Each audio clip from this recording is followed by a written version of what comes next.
Shadcn UI vient d'annoncer les sidebars et il faut vraiment que je t'en parle. Dans ce tweet, Shadcn introduit les sidebars. Alors qu'est-ce que c'est les sidebars? Eh bien c'est un composant qui va se placer sur la gauche, comme tu peux le voir ici sur Twitter. Ça, c'est une sidebar. Sur son site, on a des exemples un peu plus parlants et en gros, Shadcn a créé tous les building blocks, donc les petites parties qui nous permettent de créer ce genre de sidebar. Donc ici, il a fait beaucoup d'exemples. Donc ici, on pourrait avoir une sidebar ici avec le choix de la documentation et ici les différents menus. On pourrait avoir une sidebar avec des sections qui sont collapsing, donc qui peuvent se fermer et s'ouvrir. On pourrait avoir une sidebar avec des sub-menus, et tu vois qu'il y en a vraiment des stylés, donc elle, je l'aime beaucoup, donc une sorte de sidebar qui vient s'intégrer comme ceci dans l'application, toujours ouvrable et fermable. On a une sidebar avec des collapsing sub-menus, comme tu peux le voir juste ici. On va aussi avoir la meilleure UI, donc c'est celle qu'on va reprendre ou qu'on va essayer d'intégrer. C'est celle-ci, donc avec la sidebar qui est inset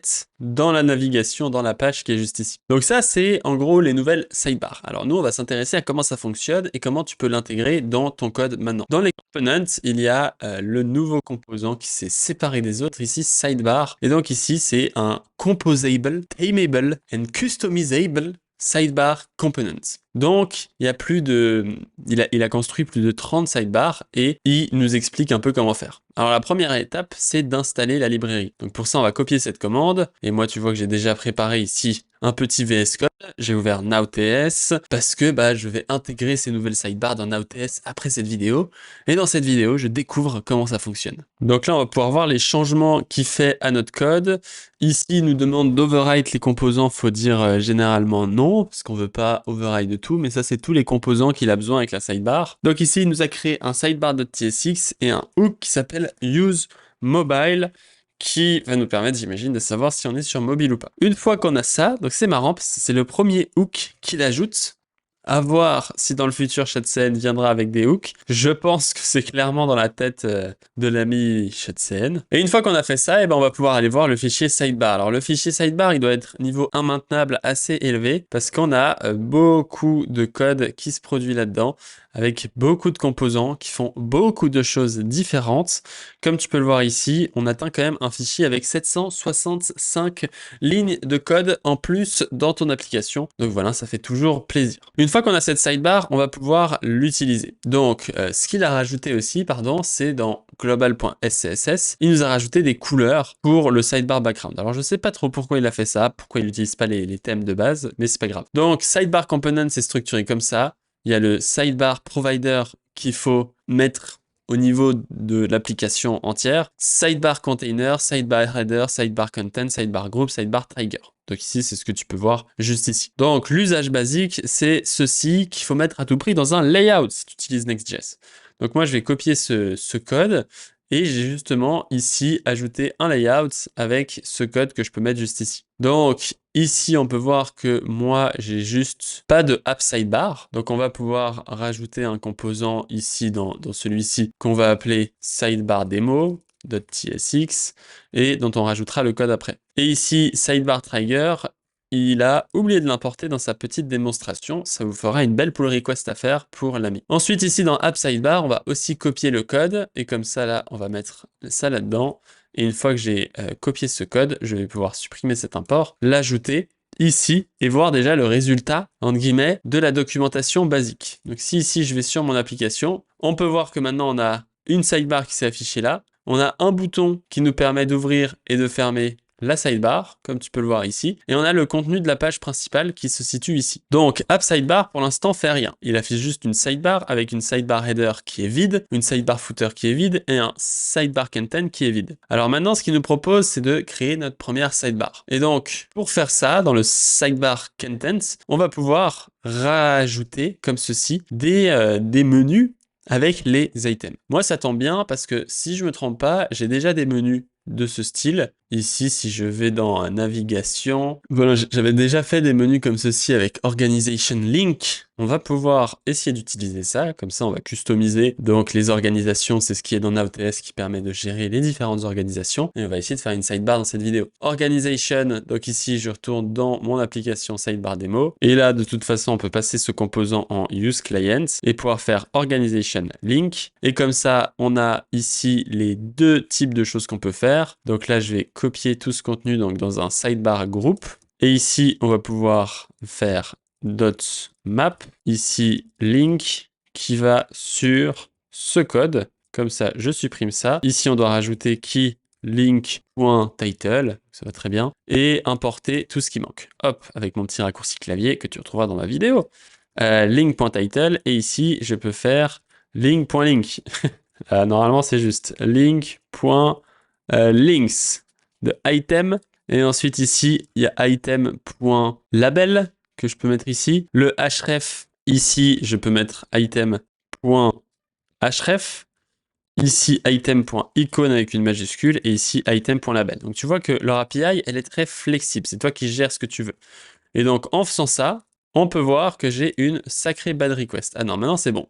Et donc, tu vois que j'ai déjà mes deux boutons, dashboard et user, qui apparaissent sous un menu, comme tu peux le voir juste ici. Et là, quand je vais cliquer, ça va me dégager totalement de cette page, si je me trompe pas, mais c'est pas très grave. Bon, d'ailleurs, pour s'amuser, je pourrais directement mettre cette sidebar à la place de mon layout que j'avais de base ici, parce que ça rend à peu près la même chose. Dans ce org navigation, tu vois que j'avais un composant custom qui était beaucoup moins flexible, et donc je propose de venir remplacer ce composant custom par ceci, avec un composant org sidebar ici, qui va prendre en paramètre le slug et les rôles.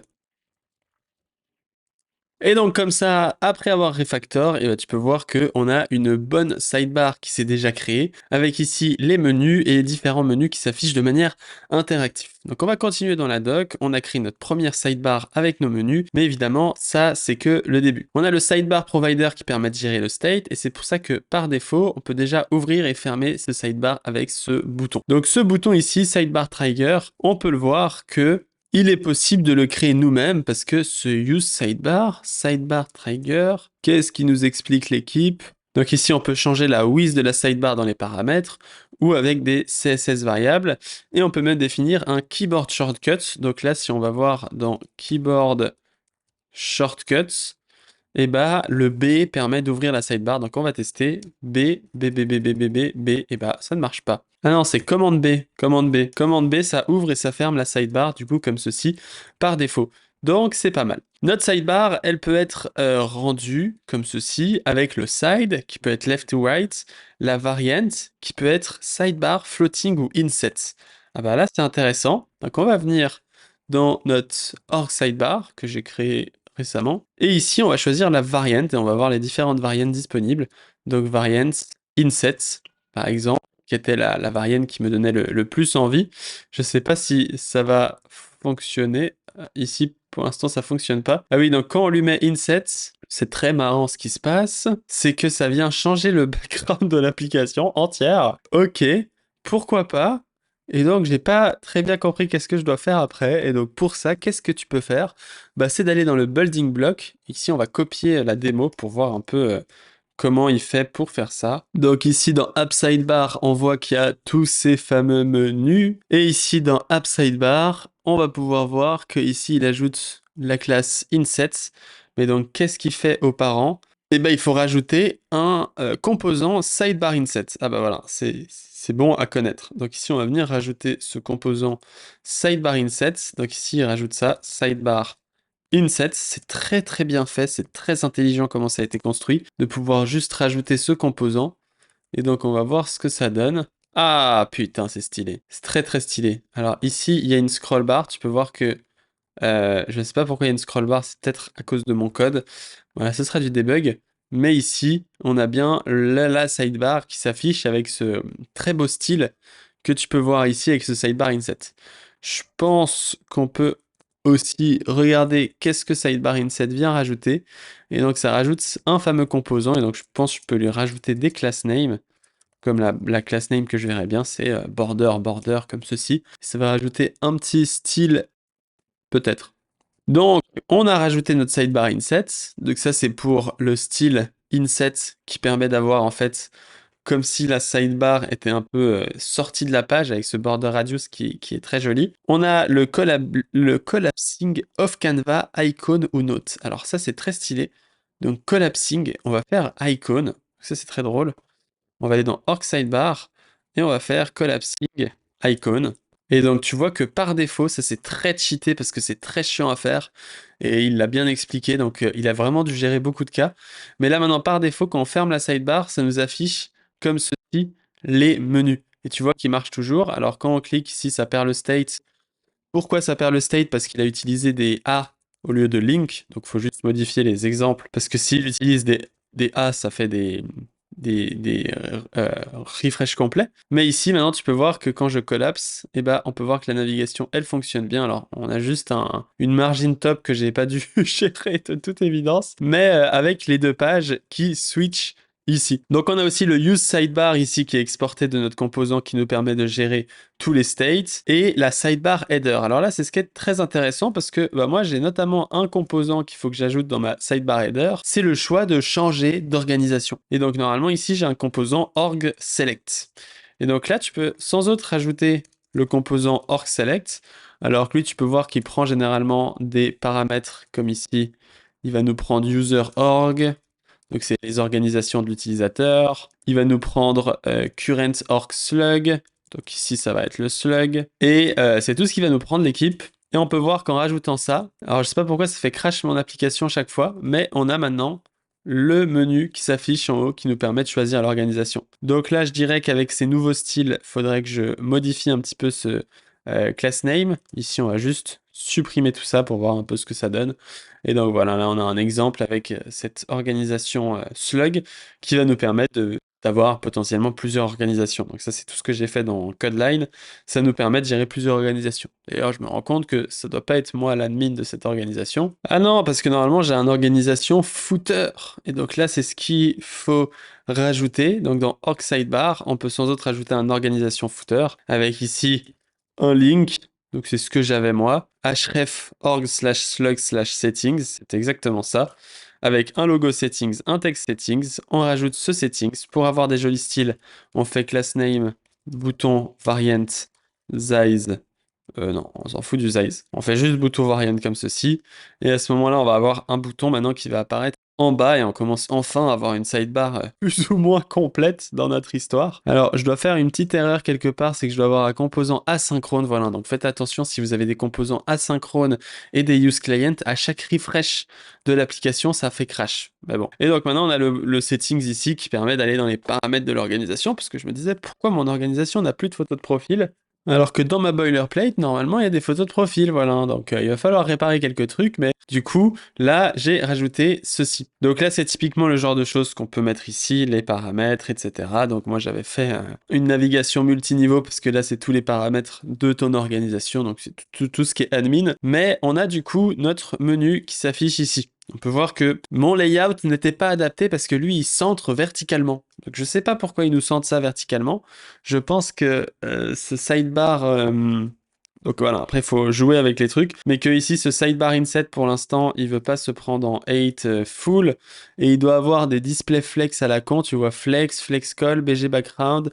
Il doit avoir des flex center quelque part. Je sais pas trop pourquoi il fait ça. Mais il le fait, donc on pourrait enlever ce main, faire H full. Ah, c'est peut-être ce M auto ici. Ah, c'est peut-être le M auto. Ah ouais, c'est peut-être ça. H full, flex, flex call, gap 4, comme ceci. Et donc comme ça, peut-être que je résolverai ce problème. Voilà, maintenant il apparaît ici. Et donc là, on peut voir que c'est drôle parce que il ne gère pas le fait que ce composant, il n'est pas adapté. Donc, malgré que ce sidebar fonctionne bien, bah, du coup, il faut gérer ceci. Tu vois qu'ici, pour modifier des styles, il faut utiliser ces sélecteurs-là, Group Data Collapsing Icon. Et donc là, typiquement, en fait, comment il a fait son truc Chatsen UI. Alors, je l'appelle Chatsen UI, mais il s'appelle Chatsen. Et donc ici, tu peux voir qu'il y a ce groupe data qui se situe ici. Et c'est comme ça qu'il a rendu les trucs optionnels. Parce que si on s'intéresse au groupe data, et ben on peut voir dans ce fichier qu'il apparaît plein de fois. Et ici, groupe data possède plein de paramètres comme le collapsing icon. Et donc si moi je voudrais faire que mon org navigation ici et que mon org sidebar soit responsive avec l'org select, et ben ici je pourrais par exemple mettre dans mon trigger, dans ma select value, ou ici tout simplement je pourrais même le cacher, je sais pas trop comment je pourrais faire ça, mais ici je pourrais le class name group data collapsing icon hidden. Donc bon, je dis un truc à la con. Mais du coup, normalement, en faisant ça, vu qu'il est dans le contexte de cette histoire de Children, etc., faudrait que je lui enlève des paddings, faudrait que je lui modifie plein de styles. mais c'est peut-être pas la bonne classe à mettre. On peut mettre ça ici. Et donc voilà, maintenant tu vois que quand le menu se rapetissit, on peut enlever. Donc c'est comme ça que tu peux customiser tes propres composants, c'est en utilisant les class names qu'il a définis. Donc par exemple ici, groupe data collapsing icon. Alors il y en a pas mal, et ça a été discuté dans son thread. Donc ici, il nous explique que eh ben, il utilise beaucoup les CSS variables pour venir définir la taille d'un élément, et qu'ici, c'est l'exemple de ce qu'on dit, un toggle des attributs en fonction du data class name, et donc tu vois qu'ici, en fonction du data collapsed true, ensuite il ajoute un data collapsed sur l'élément ici, collapsed, pardon, j'ai mon accent de... Vous allez tous m'insulter, je sais. Et ici, data collapsed true, est égal à machin, donc ça vient rajouter du bundle size dans notre fichier CSS. Ça, c'est le truc chiant parce que c'est pas des sélecteurs standards, mais ça nous permet de faire ce genre de truc. Donc ici, la même chose, il vient modifier d'autres composants, et c'est un peu la philosophie ici de Chatsen. Si on s'intéresse, du coup, il y a le fameux select workspace, donc là, c'est ce que j'expliquais ici, avec la header. Et donc là, on peut voir qu'il fait sidebar header, sidebar menu, sidebar menu item. Et ici, il fait les différents exemples. Et donc là, je pense que typiquement, moi, ce que je veux rajouter, c'est ça dans mon composant ici, donc on va venir faire ça. Et donc moi, c'est à peu près ce que j'ai là, un drop-down. Bon, c'est pas grave, on peut remplacer ça par un drop-down. Sidebar menu, donc ici Select Workspace, à la place de faire Select Workspace, je vais venir faire ça comme ça. Donc ici, j'ai suivi la doc pour venir rajouter un sidebar menu item, un drop-down menu et un sidebar menu bouton. Pourquoi faut utiliser ces composants? Parce que du coup, ce composant-là, il a des classes très complexes. Je peux te les afficher juste ici, mais en gros, tu peux voir la taille des classes. Il a aussi des différents paramètres qui permettent de changer la variance, de changer la taille, etc.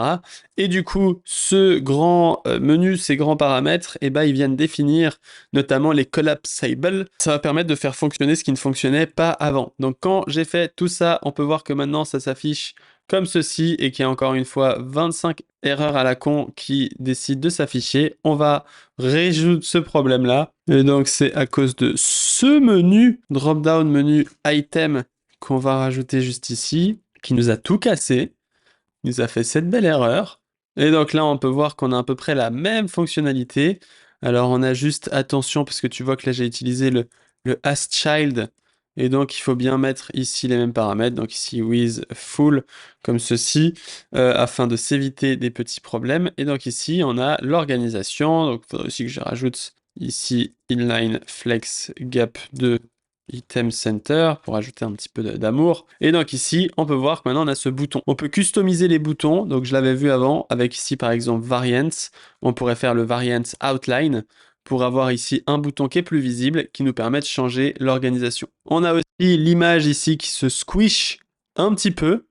Alors je sais pas trop pourquoi elle a décidé de se squish. On va quand même ne pas faire en sorte qu'elle se switch, donc ici Object Contain, et comme ça on évite qu'elle se squish et on a notre image d'organisation et de chat. Donc encore une fois, très très stylé, l'API est super flexible et te permet de faire à peu près tout ce que tu veux. On a ensuite le sidebar footer, donc de la même chose, on peut voir que moi j'ai déjà rajouté ici un bouton, tu pourrais rajouter d'autres trucs, et donc vu que c'est sticky, ça te permettrait aussi de rajouter une card pour t'informer de upgrade plein. Donc par exemple ici Dub le fait très bien avec leur sidebar que j'aime beaucoup. Et donc ici tu peux voir qu'on a le nombre d'events, le nombre de links, et donc ça c'est totalement le genre de truc que tu peux mettre dans le footer. Ensuite ici on a le sidebar content, le sidebar group qu'on a déjà vu, et le collapsing group. Alors ça c'est très stylé, ça va nous permettre de venir les wrapper dans un collapsing groupe. Et donc pour ça, tout ce qu'il faut faire, c'est venir wrapper ça dans un collapsing comme ceci avec les class name group.collapsing. Donc là, on peut faire l'exemple typique. Là, je rajoute ce group.collapsing. On n'oublie pas d'ajouter le link avec le key comme ceci. Ensuite, on rajoute le collapsing en bas. Et là, tu vois que ce qu'il faut aussi rajouter, c'est collapsing trigger. Donc, qu'est-ce qui trigger le collapsing? Et ben nous, en l'occurrence, ça va être le label. Et donc, tu peux voir que là, on va venir rajouter asChild pour venir dire que bah, c'est le composant enfant qui s'applique ici. Et ensuite, on rajoute le collapsing trigger à cet endroit-là. Et finalement, le collapsing content, donc quel est le contenu? Et donc là, la même chose, sidebar group contents. Donc là, on met le sidebar group contents à l'intérieur du collapsing content. Et comme ça, on wrap tout ça là-dedans. Et on peut voir que maintenant, si je refresh et qu'il n'est pas pas content, et ben on peut fermer et ouvrir ce menu. Alors là, il y a juste un truc qui est pas joli, c'est qu'il manque le chevron. Et donc pour ça, tu peux copier son code pour ajouter le chevron down. Et tu peux voir qu'ici, il a le Group Data State Open Collapsing. Rotate 180. Donc tu vois qu'il va venir gérer le rotation avec ici le petit bouton qui permet d'ajouter ou d'ouvrir les éléments. Et évidemment, ici, on pourrait s'amuser à rajouter un autre menu, donc juste pour démontrer la fonctionnalité qu'on a juste ici. Donc là, je pourrais par exemple faire un menu. Donc si toi, tu as une application de vidéo, hop, ici, on va faire la liste des vidéos. Et ici, on va faire les stats. Et donc là, je vais pouvoir mettre le même href qu'on a juste ici, avec /videos, /videos/stats. Voilà. Donc ici, vidéo. Et donc là, tu peux voir qu'on a les différents menus qui s'affichent et qui sont tous collapsing. On a les sidebar group action. Alors ça, je trouve ça génial et c'est une très bonne idée. Donc typiquement, si tu as des projets, que tu veux faire un bouton pour créer un projet, tu pourrais faire un bouton ici. Et là, on a le sidebar menu. Donc là, c'est intéressant parce qu'on a le sidebar menu, c'est un élément. On a le sidebar menu item. Donc sidebar menu, pardon, c'est tout la sidebar. Sidebar menu item, c'est un élément.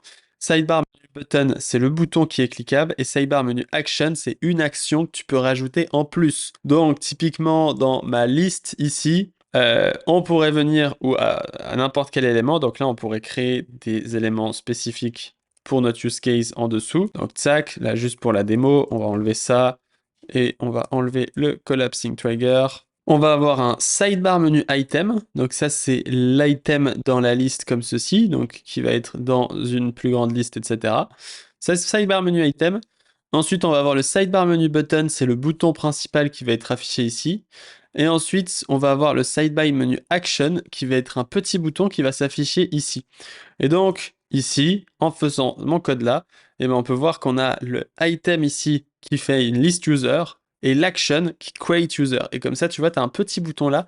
Je trouve ça encore une fois très, très, très intelligent. Donc ici, il y a le sidebar menu sub qui va te permettre de juste faire comprendre qu'il y a une sorte de hiérarchie avec des menus dans des menus. Donc là, typiquement, dans mon sidebar menu, je pourrais ajouter un sidebar menu sub avec un sidebar menu item, etc., etc.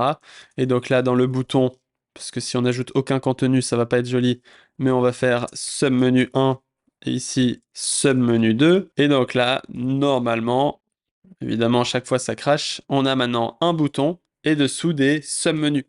Évidemment, les submenus sont aussi collapsing. Et donc, comme l'API est encore une fois très très bien faite, eh ben, on peut rajouter ici le collapsing qui va se situer au-dessus du sidebar menu item. Donc là, on a le sidebar group, sidebar machin, sidebar menu. Et là, ensuite, on a le sidebar menu sub. Sidebar menu sub qui devrait être à l'intérieur d'un sidebar menu item. Je me suis un peu trompé. Donc ici, dans mon sidebar menu item, je peux mettre mon sidebar menu sub. Donc là, on voit que ça fonctionne toujours et que cette fois, les styles sont un peu plus corrects vu qu'on a ce menu qui s'affiche comme ça. Et donc là, au-dessus cet élément-là, je peux rajouter le fameux collapsing qui va venir wrapper mon sidebar menu item, avec encore une fois un nom de groupe, parce que si t'as pas de groupe, ça va être galère. Et ensuite ici, on va avoir le collapsing trigger, qui va être dans mon sidebar menu button, qui va être situé juste ici, donc qui va venir ajouter un on-click, en gros, hein, c'est tout ce que ça fait cette histoire. Et le trigger, je l'ai mal placé, parce qu'il devrait être autour de mon bouton, hein, on y est presque. Ça, on le met autour du bouton. Et ensuite, on fait le collapsing content. Donc ici, c'est dans le menu sub. Et donc là, on peut voir que malgré qu'il y a la petite alerte qui nous dérange un peu, eh ben, on peut ouvrir et fermer le menu comme ceci. Alors, il n'y a pas d'animation, c'est un peu dommage, mais de toute façon, tu peux l'ajouter vu que c'est toi qui contrôles le code. Et donc ici, tu vois qu'on peut collapse un peu maintenant tout ce qu'on veut. Et c'est vraiment ultra flexible. Encore une fois, voilà, je voulais vraiment être honnête avec toi et te montrer. Il y a aussi le sidebar menu badge, sidebar menu scalation, sidebar menu separator et sidebar trigger. Tu peux faire des custom triggers évidemment en utilisant le use sidebar. Et il y a le sidebar rails. Le sidebar rails, à quoi sert le sidebar rails? On ne sait pas, lui il l'a mis tout à la fin.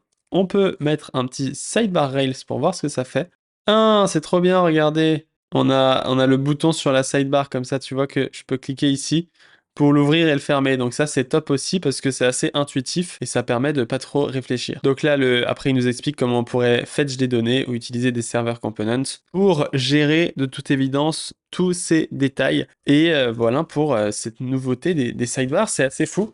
Donc je t'ai un peu présenté et j'ai essayé de te montrer vraiment à quel point c'était simple. Et de toute façon, bah moi je vais l'intégrer dans Now.ts. Donc là, c'était une bonne démo. Parce que cette vidéo est 2 en 1. Parce que bah, non seulement j'ai compris comment ça fonctionnait, je te l'ai expliqué, je te l'ai présenté. Et en plus, je l'ai ajouté dans Now.ts. Donc ce sera disponible dans Now.ts puisque je préfère standardiser. Et ici, en l'occurrence, leurs menus sont très standards. Ça va permettre d'ajouter beaucoup plus de flexibilité à la sidebar que j'avais faite à l'époque. Et donc, je vais pouvoir l'ajouter et fixer tous les breadcrumbs, tous les machins pour que tout soit parfaitement joli, exactement comme je l'avais fait. Tu vois qu'il manque encore un menu de user, les settings, je vais peut-être le redéplacer, c'est pas grave, on va voir un peu ce que ça donne. Bref, merci d'avoir regardé cette vidéo, like, abonne-toi, ciao.